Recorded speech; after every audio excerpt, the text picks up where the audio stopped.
Hello, ladies and gentlemen, and welcome to the 2024 Stay Tuned Sports Preseason Power Rankings Countdown.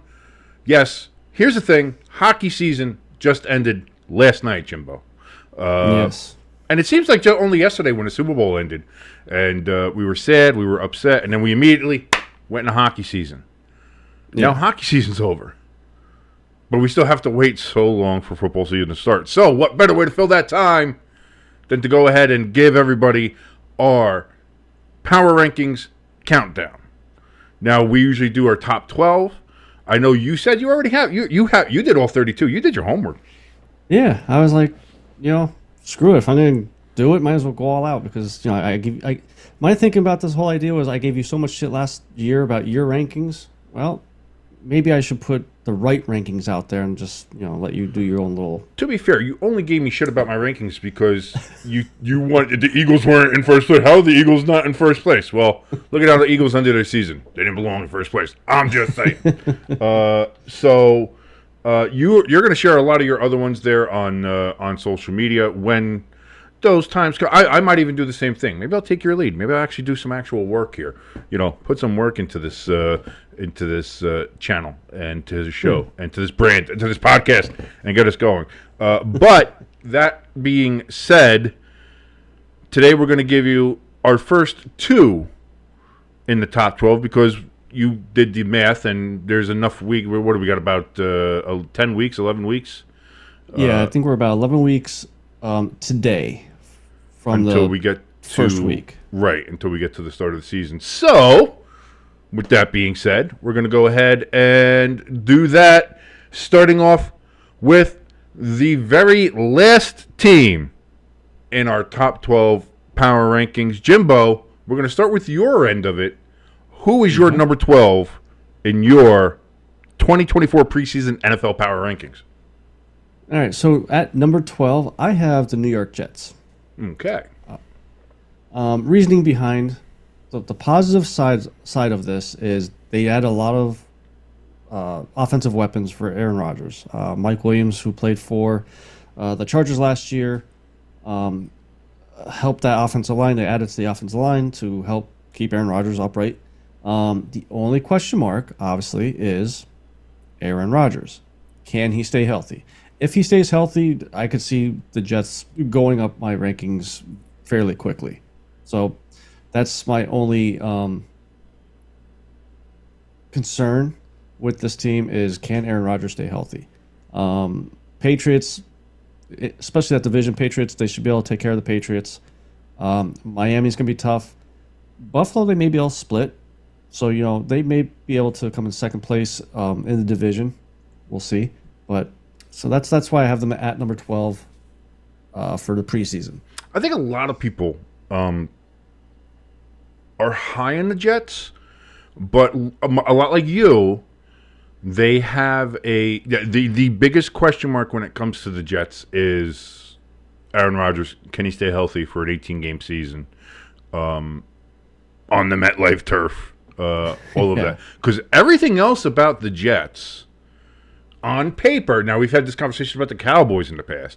On paper, everything about the Jets screams contender. Screams. Yeah. That defense looks phenomenal. That offense has so many weapons. They've improved the offensive line. It just everything there seems like it should come up great. I'll do my Jets part when they come up, and they will be coming up in my power rankings. You don't know which week, you don't know when it is. Just letting you know. But I think the biggest question that people have is, like you said, Aaron Rodgers and his health, if he's able to stay healthy, and I would add Robert Saleh as the coach. There's something wrong there. I think if you ask a lot of Jet fans, they feel the same way.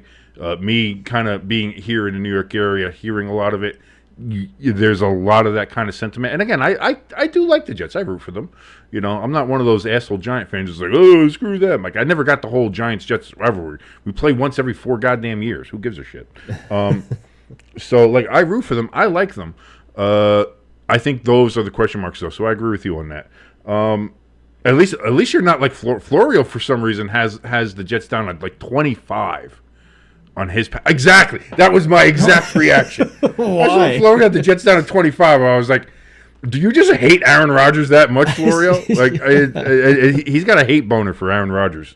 So Wow. you have the Jets as your number 12 on Yes. your preseason power rankings here. I have gone with the NFC South's Tampa Bay Buccaneers.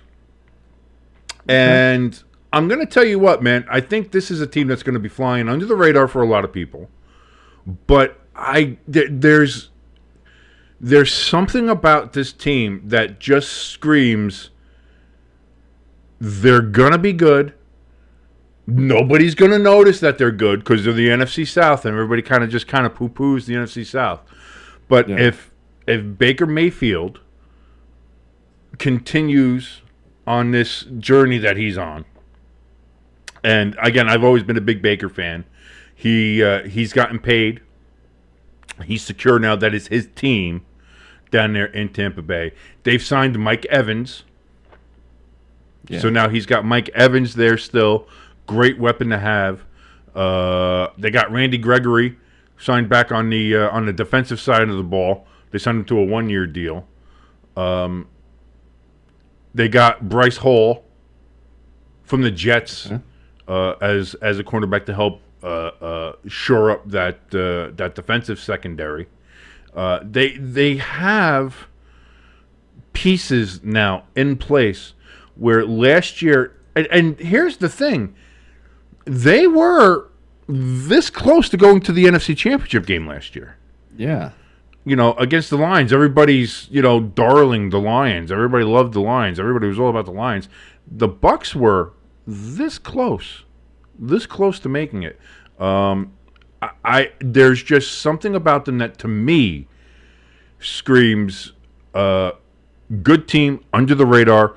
People aren't going to notice them until later on in the season. They're going to be like, oh wow, oh no, the Buccaneers. They're going to be that. Oh, nobody wants to see them in the playoffs. Oh, they're going to be a tough out. That's how it's going to be kind of presented here. But I think if Baker, again, I, with everything in the NFL, I think you have to worry about the health.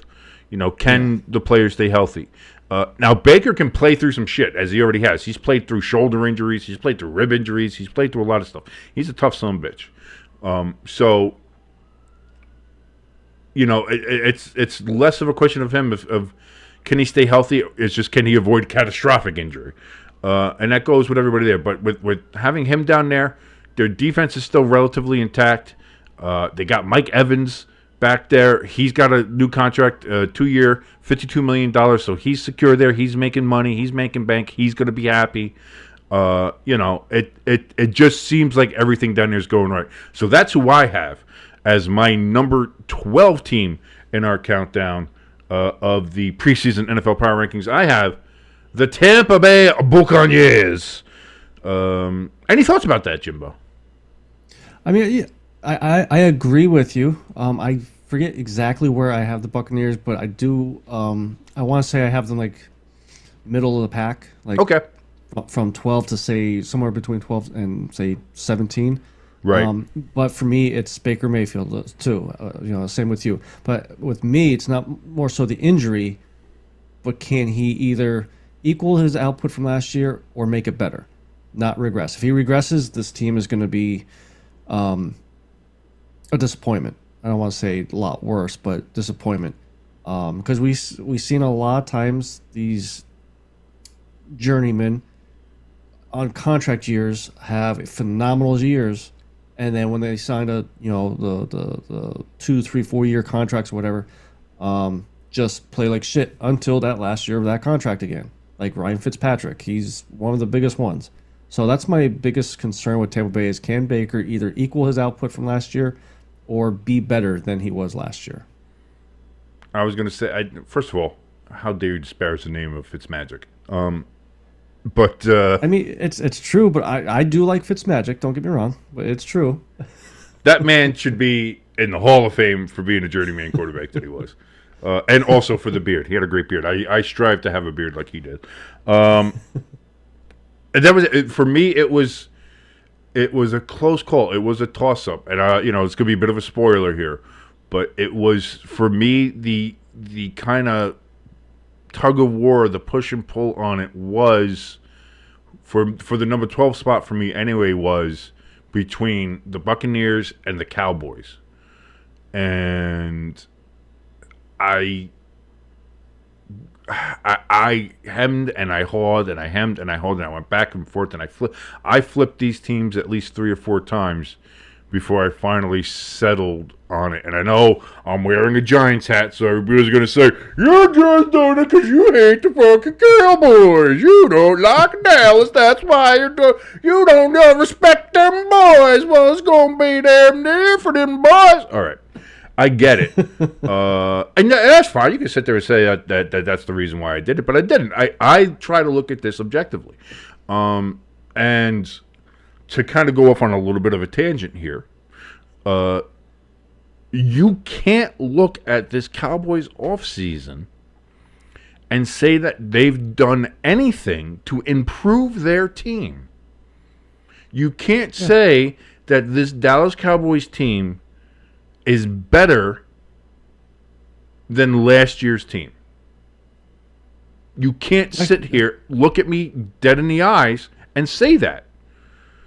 So how can I go ahead and put the Cowboys into a preseason top 12 power ranking when they've done nothing to improve? And if anything, they seem to just have surrounded themselves with chaos.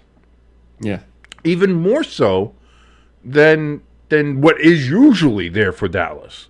So, that's my thing. Yes, Dallas, they have a lot of talent there. I do like Dak. I think he's a good quarterback. Clearly, Micah Parsons is a future Hall of Famer in my mind. CeeDee Lamb, top 5, top 8 receiver in the NFL, clearly. But overall, what has Dallas done to become a better team than last year? They lost Tony Pollard. You bring back Ezekiel Elliott.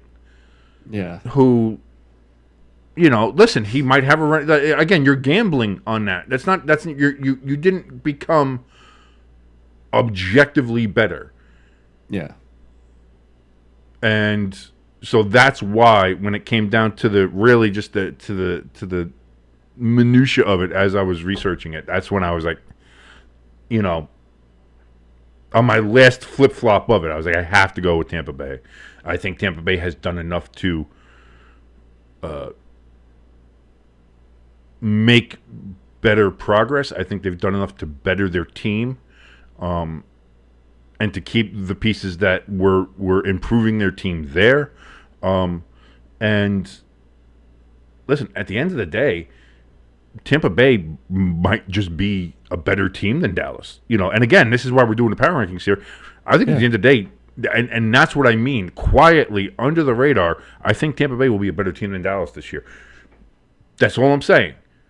I'm not guaranteeing it. I'm not saying it. I'm just saying that's why we have the power rankings here. And we'll see how it goes at the end of the season and see how wrong we're going to see. We're going to come back to this in 6 months and see how fucking wrong we were or how right. Mostly it'll be wrong. But that's why. That's why I have Tampa Bay at number 12. But now that we have our very last teams in our power rankings have now been picked. Jimbo, seems like an appropriate time. Number 11, who you got?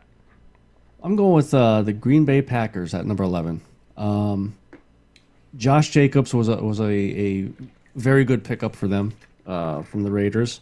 He's gonna, I think, if anything, upgrade that running game. I think what was it? 2 years ago, he led the league in rushing. So when you have a running back that could grind out games, you're not going to be asking Jordan Love to do everything now. But also, speaking of Jordan Love, he does need to show improvement on his game compared to last year. He's had a phenomenal year last year. Maybe a little bumpy in the beginning, but it seemed like once everything clicked, he was just off and running. So I think that with Josh Jacobs being at it, pretty much them having the receivers another year under with Jordan Love having that chemistry back again, I think you're going to see a little bit better Green Bay Packer team than last year. Again, I do have the Packers in my top 12. I'm not going to tell you where they are. You'll have to wait and pay attention and watch to see where I have them. Make sure you subscribe and click the notification button. Yes, like, share, subscribe, hit the bell, and all that fun stuff. Hey, and also you can go ahead and which one am I putting? There we go. You can donate right over here. You can go buy our merch right over here as I cover my face. Here, that's better. Yeah, there we go. You go over there. The QR codes are up there for you. You want to go ahead and take a look at those. Anyway, I do have the Packers in my top 12 in my power rankings, so I'm not going to get too in depth with it. But yes, getting Josh Jacobs is big. New piece, but I think you're. I hesitate to say an upgrade, but it's good. You have Jordan Love; he's going to have another year under his belt, and we, if he continues to make the progress like he did last year, again, the Packers just seem to trip over good quarterbacks. And maybe that's what teams are trying to do. And that was the Falcons' reasoning for why they got Michael Penix in the draft, even though they had just spent $100+ million on Kirk Cousins, because they said, well, if he sits for 2 or 3 years, it's the Packers way. So yeah. I think other teams are starting to look at that and be like, maybe that's the way to do it, because it seems to be the right way. You get a quarterback, you let him sit, you let him get used to the game for a couple of years, and then you throw him out there, and it turns out, oh shit, he might actually be great. So you have that. I think the defense of Green Bay still has some question marks, but when it comes to that NFC North between them and the Lions, I mean, I think that's going to be the fight in that division. As much as people might want to say, like, the Bears and Caleb Williams, and Caleb Williams is there, he's going to save the Bears. It's like, it's going to take a lot to save the Bears. Let's pump the brakes on that for a second. But I think the Packers will be good this year. So you have them as your 11. On the other hand, for my number 11 team in our countdown here of our preseason power rankings, got another B team. And that is going to be the Cleveland Browns. I have the Cleveland Browns as my 11th team on my power rankings. Listen, I think the Browns are good. Yeah. And as much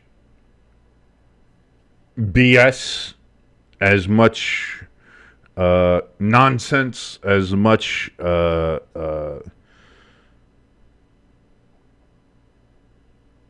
I can't think of the right word right now of just everything that surrounds old Deshaun Watson there, and a lot of it deserved. Don't get me wrong. The guy put himself in some pretty bad positions. No matter where you fall on the guilt or innocence of him, of what he was accused of doing or not accused of doing, or was he, right or wrong, or was it, it's great. It's gross. I just want to talk about football, and it's gross. So, it is, like, I get it. But looking at it from just the football side of it, again, he was 5-2 last year before he got injured. And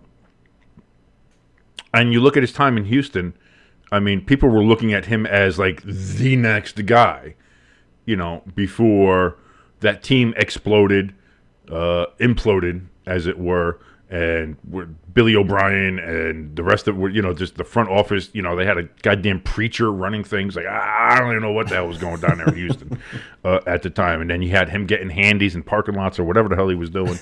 J.J. Watt left. Like, it was a whole thing. Like he was going to be, like, it was looking like how we see Patrick Mahomes now is how he was kind of being looked at the time.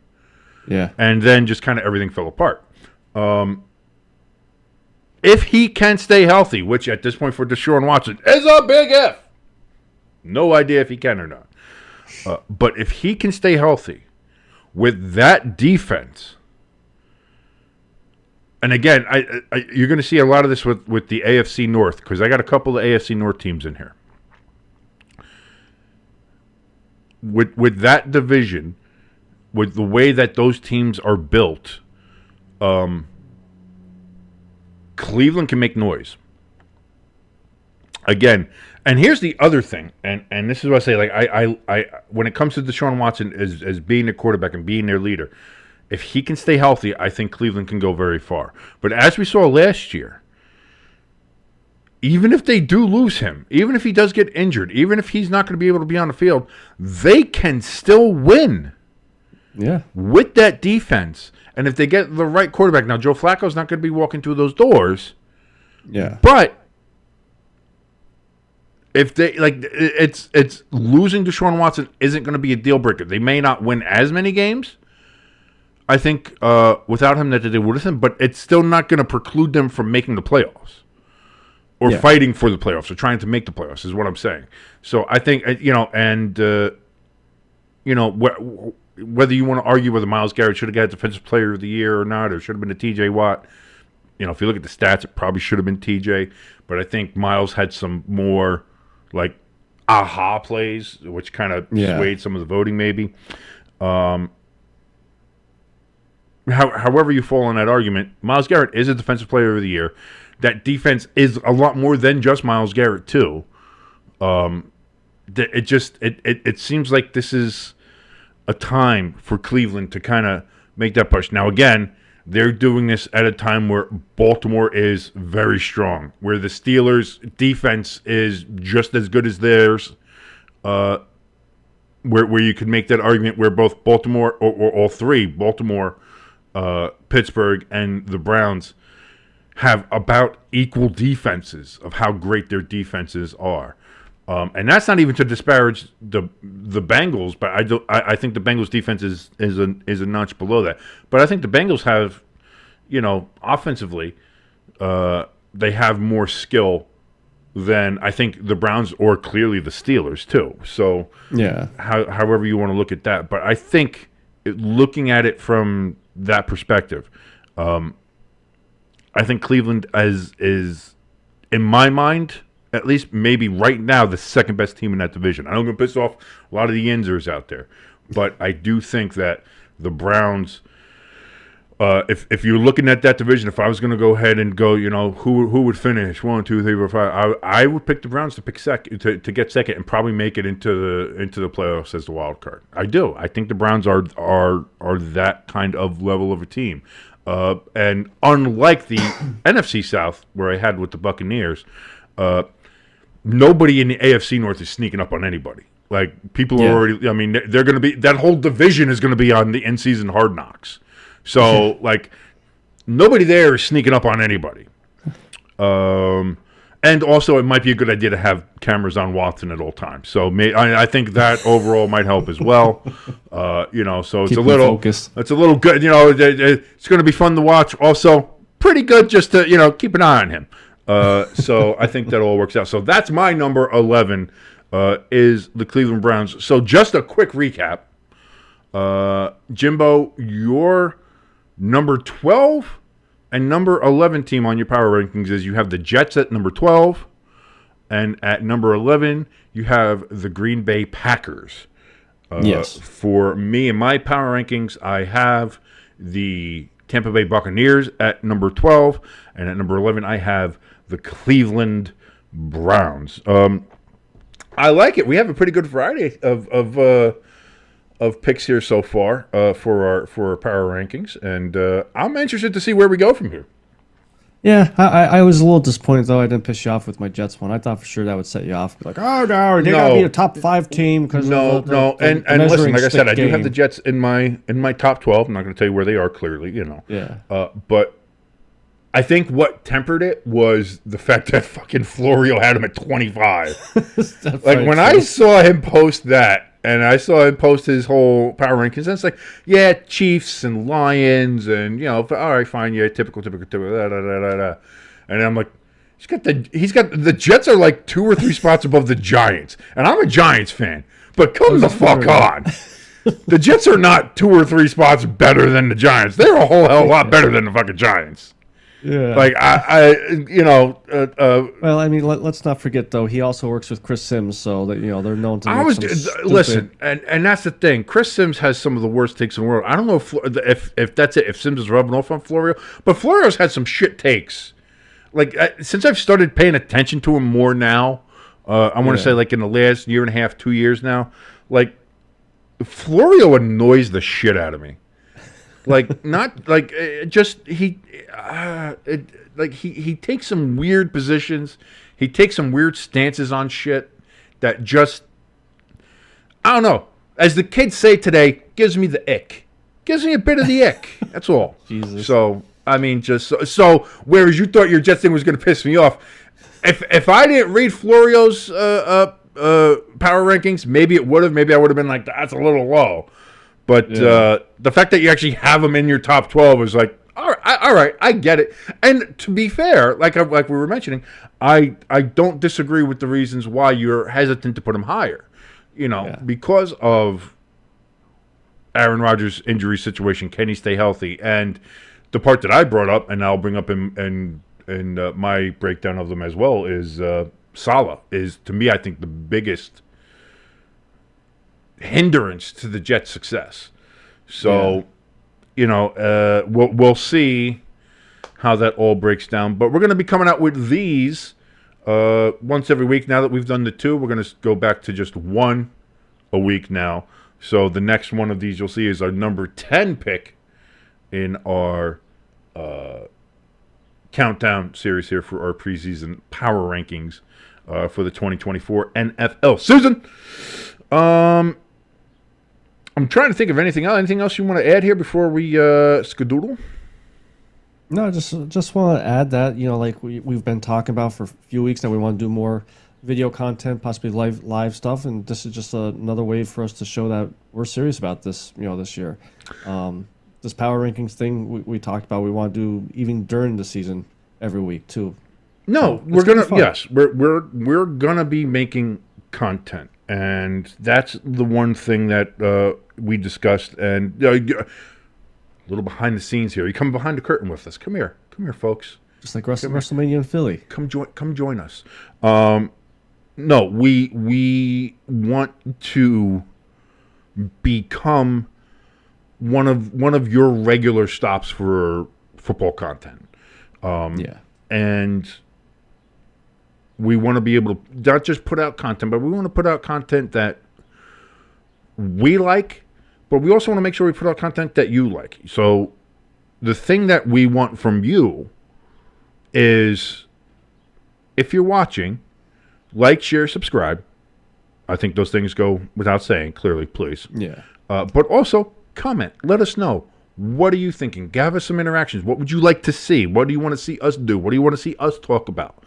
That's the feedback that we need for putting out the content that you want to see, that we want to do, and we can find that nice mesh, that nice synergy, that nice energy, and that's again, that's something really important to us that we want to do. We've been doing myself. I've been on and off on podcasts and trying to do something like this for years now, and have just never been able to gain much traction with it. Things always come up. Things would happen. I wouldn't have the right equipment. I wouldn't have anything like that. Jimbo's been doing the audio portion of this podcast and this brand since 2018 now, so 6 years. The idea of Stay Tuned Sports is a few years older than that, so we're like 8 years old. Like, it was 2016, I think, when we came up with it together. So there, it's been a while. It's been a long, strange journey just to get to this point, and I know this point seems very low as a low bar for everybody. If you're looking at it right now, we don't have that many subscribers. We don't have that much content put out there right now. We don't have a lot of that, but it's a step for us. And so now the next step is to put out the content that we like to make, put out the content that you want to see, that will get you guys to go ahead and come here and to be entertained and to get your football information and sports information overall. Like I said, we just did the live watch along with Game 7 last night. Florida Panthers, Stanley Cup champions. The cup again stays in the United States of America. Sorry, fuck you, Canada. So just tomorrow. What? Yes. We have the main show coming out tomorrow night. And as we said, we're just going to put more stuff out there for you guys, more content, more good stuff. So like, share, subscribe. You can go donate over at this QR code here. You can go buy merch over at that QR code there above Jimbo's head over there. And we're going to, again, that's going to be happening too. More merch is going to go out, things like that. And if you do want like particular kinds of merch or something that looks a certain way, again, go to the comments. Let us know. Follow us over on our social media. You can follow us at ST Sports Podcast. You can follow Jimbo over at Jimbo ST Sports and myself at King_ST Sports. For your good friend Jimbo, as I point the wrong way. There he is. There's Jimbo over there. I'm your boy King. Adios for now.